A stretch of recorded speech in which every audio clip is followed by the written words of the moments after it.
আমি কেন মরি না। বাচ্চা ভিক্ষা করতি, তুই ভিক্ষা কর, তুই ভিক্ষা কর, তোর বাপ দালাল, 14 গোষ্ঠী দালাল। আমাদের এখানে 3 মাথা আছে, 3 মাথায় উলঙ্গ করে ওকে টানিয়ে রাখতে হবে। আচ্ছা, আমরা দালাল মুক্ত একটা বাংলাদেশ চাই। হ্যাঁ, আমরা দালাল মুক্ত একটা বাংলাদেশ চাই। সম্পূর্ণ আজকে আলোচনার বিষয়টা হলো অত্যন্ত মারাত্মক একটা আলোচনার বিষয়। সেটা হলো একটা নিউজ নিয়ে। তার আগে আমার একটা গান বলা উচিত।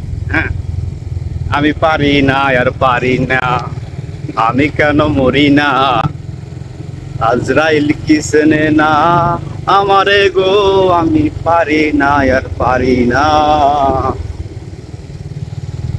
আমি হয়তো 2 দিন পরে মরবো, এখন বললে কি ক্ষতি, এ দুনিয়ার রং তামাশা বুঝলাম না রে আকৃতি, আমার ঘরেরও রমণী যেন কাল নাগিনী, ঘরেরও রমণী যেন কাল নাগিনী, সুযোগ পাইলে মোরে ছাড়ে না রে, আমি পারি না আর পারি না, আমি কেন মরি না। আচ্ছা, দালাল মুক্ত বাংলাদেশ চাই। তার কারণ হলো এই বিষয়গুলোর অনেক আগের থেকে আমরা দেখি, আমরা সচরাচর শুনি যে দালালের কারণে মানুষ প্রবাসে গিয়ে কষ্টে আছে। গাড়িটা স্টপ করি। কষ্টে আছে, সমস্যা আছে। একটা নিউজ দেখলাম আজকে, পরিবারকে লাইভে রেখে প্রবাসী যুবকের আত্মহত্যা। নিউজটা পাবলিশ করেছে কালের কণ্ঠ। হ্যাঁ, 4 তারিখে, 4 জুন রাত 12টা থেকে পাবলিশ করেছে, 21-22 ঘন্টা আগে মনে হয়। একটা মানুষ কখন আত্মহত্যা করে? একটা পুরুষ মানুষ ইনস্ট্যান্ট লাইভে রেখে প্রবাসে গেছে টাকা ইনকাম করার জন্য, বাড়ি ঘর বিক্রি করে, তারপর আপনার কি বলে জমি জমা বিক্রি করে প্রবাসে গেছে পরিবারকে সুখে রাখার জন্য। দালালের খপ পরে মানে দালালের মাধ্যমে গেছে। দালাল বলছিল যে 40,000 টাকা মাছ দেবে। সৌদি আরব গিয়েছিল, 40,000 টাকা মাছ পাবে। তার 5 লক্ষ টাকা ঋণ ছিল ওই যুবকের। 5 লক্ষ টাকা ঋণ ছিল, তো ঋণ পরিশোধ করার জন্য গেছে। তো যাওয়ার পরে থেকে ইনস্ট্যান্ট কোনো মাসেই উনি মানে কাজ পায়, মানে নাই, কোনো কাজ পায় নাই। তো পরিবার টাকা চায়, ফোন দেয়, টাকা চায়। ও কাজে ওই প্রবাসে গিয়েছে, কীভাবে টাকা দেবে, তাই না? তো বিষয়গুলো আমরা অনেক আগে থেকে লক্ষ্য করি। পরিবারকে ইনস্ট্যান্ট কলে রেখে আত্মহত্যা করছে যুবক, প্রবাসী যুবক। এটা পুরুষের কান্না কতটুকু? পুরুষের কান্না অনেক হার্ড, তাই না? দালাল, একমাত্র দালালের কারণে। অনেক আগের থেকে শুনি দালালের কারণে এইটা হয়েছে, সেটা হয়েছে, দালালের কারণে প্রবাসে মানুষ ভালো নেই, সুখী নেই, কষ্টে আছে, দালালের কারণে ওখানে আত্মহত্যা প্রবাসীদের, দালালের কারণে অনেক টাকা ক্ষতিগ্রস্ত হয়েছে, দালাল টাকা নিয়ে বিদেশে যেতে দেয় নাই, ভালো কাজ দেয় নাই, ঠিক আছে? এই দালালের কারণে। বিষয়গুলো অনেক পুরাতন একটা বিষয়। পরিবারকে লাইভে রেখে প্রবাসী যুবকের আত্মহত্যা, চিন্তা করছেন? তার বাড়ি হচ্ছে নান্দাইল মহাবী গ্রামের রাজীব মিয়া, 32 বছর বয়সের যুবক। হ্যাঁ, এই বয়সটা কেমন বয়স? একদম পুরাই সংসারের চাপ, তাই না? তো দালাল মুক্ত বাংলাদেশ চাই। তো দালাল যারা আছে সরকারের, এক্ষেত্রে সরকারের প্রচুর পদক্ষেপ নেওয়া উচিত। অনেক আত্মহত্যা আছে এরকম, অনেক অনেক অনেক। তো এই দালাল মুক্ত বাংলাদেশ চাই, ঠিক আছে? দালাল ধরতে হবে, দালাল। তো ওই মানুষ, ওই ভাইটা যে মৃত্যুবরণ করেছে, আত্মহত্যা যে করেছে, ওর তো কোনো মানে নাই, ওর তো মানে কোনো ক্ষমতা নাই ওর, মানে ওর নিজে জান নিজে শেষ করার, তাই না? পারি না, আমি কেন মরি না, এমনিতে কথা বলে না, ঠিক আছে? দালাল মুক্ত বাংলাদেশ। দালাল যারা আছিস, দালালদেরকে ফাইন্ড আউট করতে হবে। ও কার মাধ্যমে টাকা দিছে, কোথায় দিছে, ফাইন্ড আউট করতে হবে। বাংলাদেশের প্রতিটি স্থানে প্রবাসের যেগুলো অ্যাম্বাসিতে যেগুলো আছে আপনার, মানে বিদেশে এই পর্যায়ে সরকারের প্রচুর পদক্ষেপ নেওয়া আছে। তার প্রশাসন কী করে? এটা তো অনেক প্রাচীন একটা বিষয়। তারপরও প্রশাসন আছে, আরও অন্যান্য সরকারের অধিদপ্তর আছে, এত কিছু থাকার পরেও গরিব মানুষ তার সহায় সম্পত্তি বিক্রি করে প্রবাসে যায় তার পরিবারকে ভালো রাখার জন্য। তারপরে দেখা যায় যে ভালো কাজ পায় না, উনি তো কাজই পায় নাই কয়েক মাস, 3 মাস মনে হয়, কয়েক মাস কাজই পায় নাই। হ্যাঁ, কয় মাস, হ্যাঁ, প্রতি মাসে 40,000 টাকা করে দেওয়ার কথা ছিল সৌদি আরবে।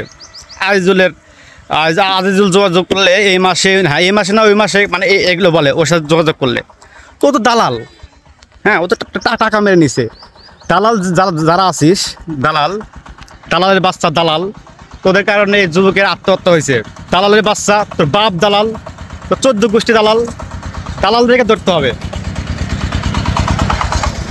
দালালদেরকে ধরতে হবে, দালালদেরকে ফাইন্ড আউট করতে হবে।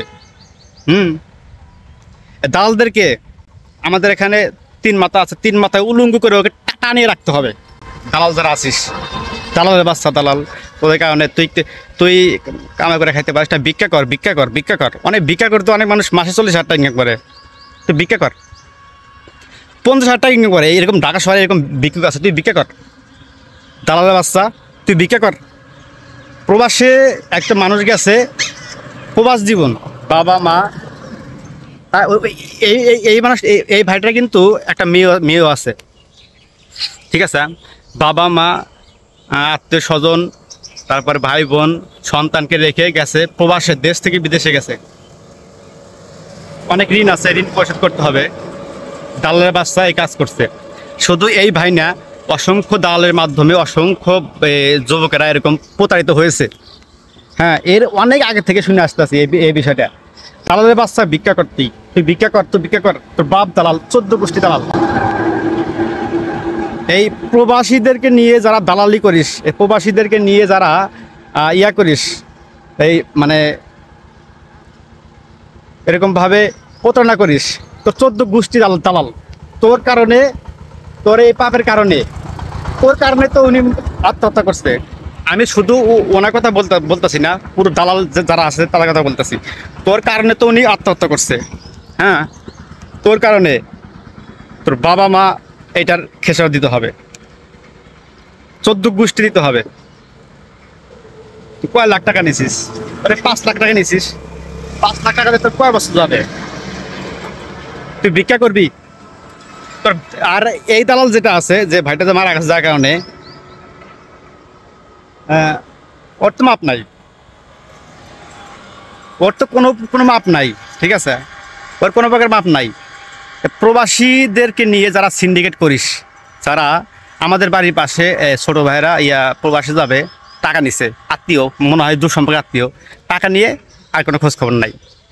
আর তারপর আর কোনো খোঁজ খবরই নাই। দালালের বাচ্চা দালাল, যদি পাঠাতো হয়তো এরকমভাবে দালালি করতো। তো কোনো দালালের ঠাঁই হবে না বাংলাদেশে, ঠিক আছে। দালাল ঠাঁই হবে না। আপনাদের আশেপাশে কোথাও যদি দালালের এরকম খোঁজ পান, এগুলো ফাইন্ড আউট করুন। এগুলো উলঙ্গ করেন না এগুলোকে। ওর কারণে একটা মানুষ প্রবাসে গেলে জানে প্রবাস জীবন কত কষ্টের, ঠিক আছে। প্রবাস জীবন কত কষ্টের, যে প্রবাসে যায় সেই জানে, ঠিক আছে। কামাই করে খাইতে পারিস না, দালালের বাচ্চা দালাল। এই এখন ওনার মেয়ে আছে, ওনার পরিবার আছে, স্ত্রী সন্তান আছে। ওর তো 5 লক্ষ টাকার ঋণ শোধ করার দূরের কথা। আর এই শোক কাটিয়ে উঠতে তো একদম এমনি তো মানে জমি জমা বিক্রি করা হয়তো গেছে। হ্যাঁ, যদি ওয়াটিল সম্পদ থাকতো তাহলে তো যেত না, তাই না। দালালের বাচ্চা, বাংলাদেশে দালাল মুক্ত বাংলাদেশ চাই। প্রশাসন যারা আছেন, একদম ঊর্ধ্বতন কর্মকর্তা যারা আছেন, তারা এই বিষয়গুলো যদি নজরে নেয়, খুব সহজে বিষয়গুলো আয়ত্তে এসে যাবে। দালালের বাচ্চা, তোর বাপ দালাল, তোর 14 গোষ্ঠী দালাল, প্রবাসীদেরকে নিয়ে যারা দালালি করবি, তোর ক্ষমা নাই। তোর উলঙ্গ করে আমাদের এখানে 3 মাথা মোড় আছে, মোড়ে টাঙ্গাবো তোরে। দালাল যারা আসিস, ঠিক আছে, দালালি করতে পারবি না। আর যারা প্রবাসী যাবেন ভাই, প্রবাসী যাবেন, ঠিক আছে, ইভেন আপনারা দালাল কেন, টাকা দিয়ে প্রবাসী যাবেন, আপনার সরাসরি ট্রিপল লাইনে ফোন দেন, থাকতে হয়। ট্রিপল লাইনে ফোন দেন যে আমি প্রবাসী যাবো, আমি তো কিছু জানি না, আমি কী করবো। ট্রিপল লাইন থেকে আপনাদের হেল্প করবে সরকার। তো ট্রিপল লাইন তো এমনিতে রাখে নাই, ওদের তো চাকরি আছে, তাই না। যে কোনো, আপনি কিচ্ছু বুঝতেছেন না, আপনি ট্রিপল লাইনে ফোন দেন। আপনি কিচ্ছু বুঝতেছেন না, আপনি ট্রিপল লাইনে ফোন দেন। এই বিষয়গুলো নিয়ে একদম করা উচিত। দালালের বাচ্চা, দালাল তোর বাপ দালাল, তোর 14 গোষ্ঠী দালাল। তো দালালি করে খেতে হবে তোরে, জাহান্নামের দালালি করে খেতে হবে। তোর কারণে একটা প্রবাসী মৃত্যুবরণ করছে, আত্মহত্যা করছে। পুরুষ মানুষ কখন আত্মহত্যা করে বল? পুরুষ মানুষ কখন আত্মহত্যা করে বল? পুরুষ মানুষ কখন আত্মহত্যা করে? ঠিক আছে, দালাল মুক্ত বাংলাদেশ চাই, দালাল মুক্ত বাংলাদেশ চাই। একদম তৃণমূল পর্যায় থেকে ঊর্ধ্বতন পর্যায়ে, একদম এম্বাসি পর্যন্ত, ইভেন একদম এয়ারলাইন্স পর্যন্ত যারা আছেন, প্রত্যেকের এগুলো নজরদারি হওয়া উচিত। একটা মানুষের প্রাণ নেওয়ার কারণ কত ভয়াবহ, সেটা যে ধর্ম পালন করেন সেই ধর্মগ্রস্ত কাটলে হবে। দালালের বাচ্চা ভিক্ষা কর, দালালের বাচ্চা একটা পা ভেঙে বেঁধে রাস্তায় এভাবে যা আর ভিক্ষা কর, দালালের বাচ্চা। তবুও এই প্রবাসীদেরকে নিয়ে দালালি করবি না, ঠিক আছে? দালালি করবি না। দালাল যারা আসিস, ইনস্ট্যান্ট যারা দালালির লাইনে আসিস, তারা সতর্ক হয়ে যা, ঠিক আছে?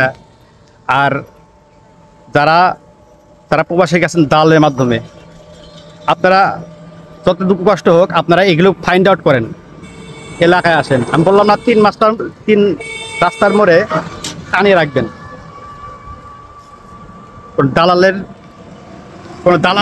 কোনো দালালের স্থান বাংলাদেশ হবে না।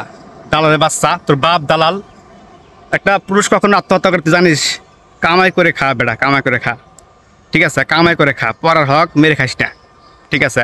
ভিক্ষা করে খা, তুই কামলা দিয়ে খা। কামলা বোঝেন আমাদের এলাকা যেটা বলে, সারাদিন ইয়ার থাকবে, সারাদিন খেতে কাজ করবে, টাকা নেবে, কামলা বলে। তুই কামলা দে, ভিক্ষা কর বেটা, ভিক্ষা কর, দালাল ভিক্ষা কর। দালাল মুক্ত বাংলাদেশ চাই, দালাল মুক্ত আমরা বাংলাদেশ চাই। তো এ পর্যন্তই, বিষয়টা অনেক খারাপ লাগলো আমার, ঠিক আছে? পুরুষ কখন আত্মহত্যা করে? পুরুষ যে ওই চরম পর্যায়ে যে না গেছে সেই বুঝতে পারে, যে না গেছে সে বুঝতে পারবে না, তাই না?